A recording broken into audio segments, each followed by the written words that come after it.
Now, kind of transition into the next thing.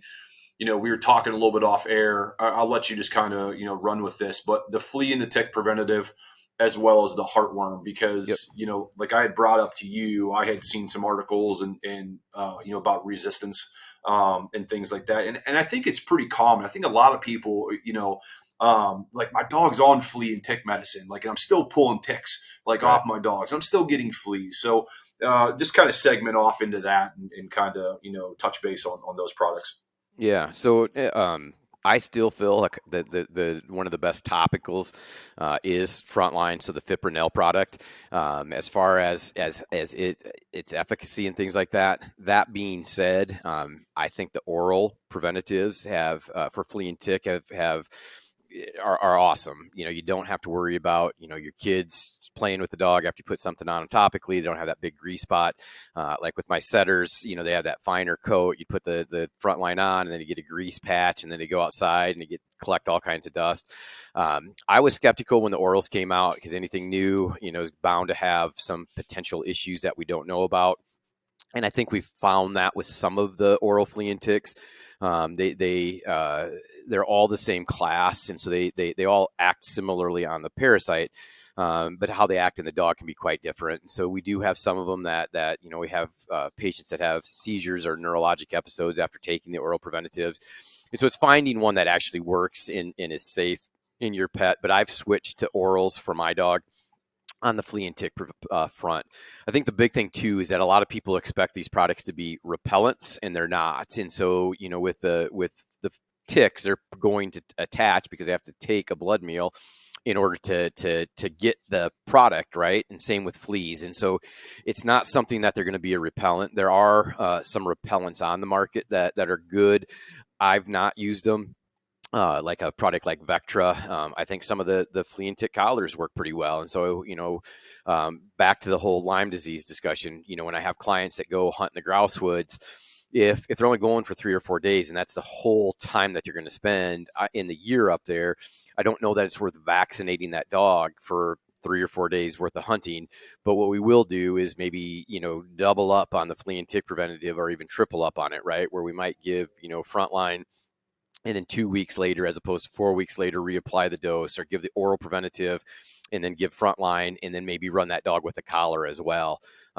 It's how you kind of skin that cat, so to speak. And so like around here, we do have ticks. Ticks are quite numerous, but they don't carry any of the diseases yet that can be transmitted to the dogs. Fleas are the real problem around here. Now, when it comes to resistance, so undoubtedly with any medication, whether it's an antibiotic that's targeting bacteria or whatever it is, I mean, there's always going to be some type of resistance mechanism, from either the parasites or the bacterium because of obviously basic biology, right? Sure. Mutations that cause changes and allow them to adapt. So looking at that, what are the options for people? Because I know, like for me as a biologist that does a lot of restoration, habitat work, and things like that, I get plant species that become resistant to certain targeted, Mm-hmm. Herbicides that I have to switch to a same category. It just has a different mode of action. Mm-hmm. So is that the case with flea and tick preventative that Yeah, so people can and get to? I'll be honest with the flea and ticks. I don't believe we're seeing as much of the resistance issues. I think a Okay. lot of the issues there is on the efficacy and application. And so, there was a period of time where everybody thought that every topical was Frontline, right? And so they'd come in and what's your dog on? Well, it's on Frontline. It'd be loaded with fleas and ticks. Well, then the more you ask the question, well, I got it at Walmart or I got it at, Tractor Supply and it was some off-brand generic.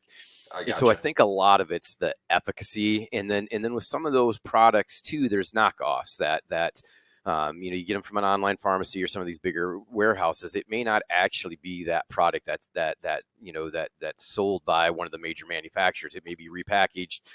And there's a whole aftermarket sort of, seedy world of redirecting pharmaceuticals and things. And so one, I think, is with the flea and ticks is knowing your source and getting a good veterinary product.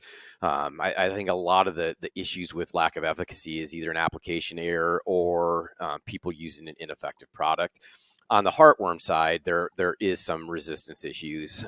Right now, it's pretty localized, kind of the Boot Hill of Missouri, and then as you go further south, east is where we're seeing a lot of those problems, and those heartworms are resistant to the macrolide products that we've used forever in veterinary medicine as heartworm preventatives. Initially, a lot of people thought it was just ivermectin, but I think pretty much all of the preventatives have shown some resistance.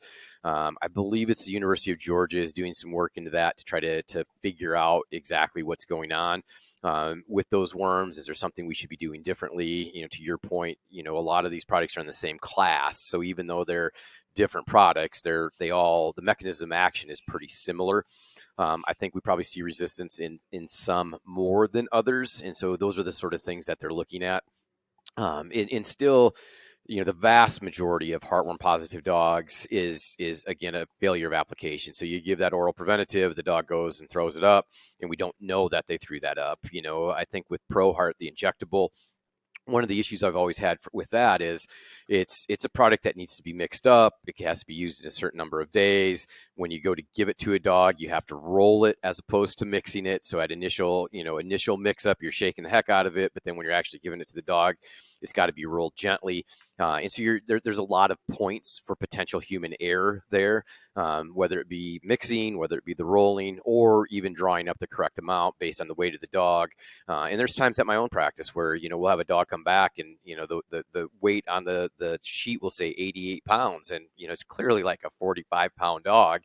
And it was somebody was stepping on the scale or something was, you go and reweigh the dog and you get an accurate weight. And so, most heartworm resistance is actually incorrect application of something or an error along the way.